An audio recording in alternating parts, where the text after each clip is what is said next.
Alors, ceux qui avaient écouté bien Damiba, je te rappelle, après tout, de t'abonner, partager la vidéo.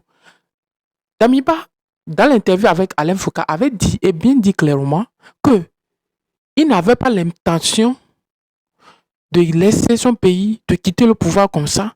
Et il avait l'intention. Parce que, et Damiba, derrière ça, les gens n'ont pas compris. Après, je vais vous mettre la vidéo, vous allez écouter.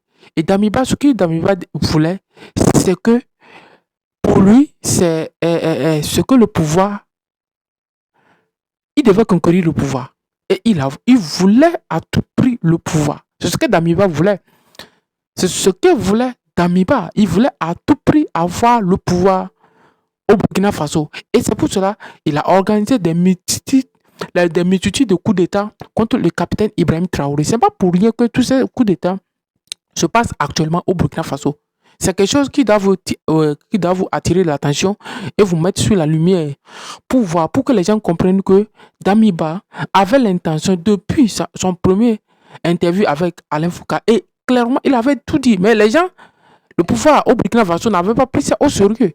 C'est clair, il n'avait pas pris ça au sérieux. Donc écoute cette vidéo de Damiba et après tu me diras ce que tu penses et ce que tu as compris, tu avais compris derrière cette vidéo. J'avais compris. Moi, au début, j'avais dit que ou bien il devait coopérer. Mais maintenant, j'ai compris que Damiba, ce n'est pas une coopération. C'est de faire un coup d'État contre le capitaine Ibrahim Traoré, son excellence, pour pouvoir avoir accès au pouvoir.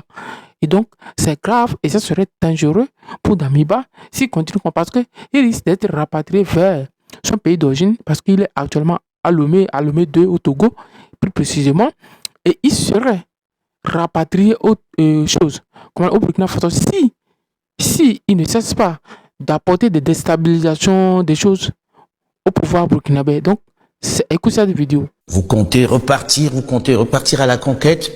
Vous comptez vous mettre à la disposition de ces autorités-là pour travailler? Non, moi je suis dans une situation partagée. Je ne peux pas abandonner mon pays.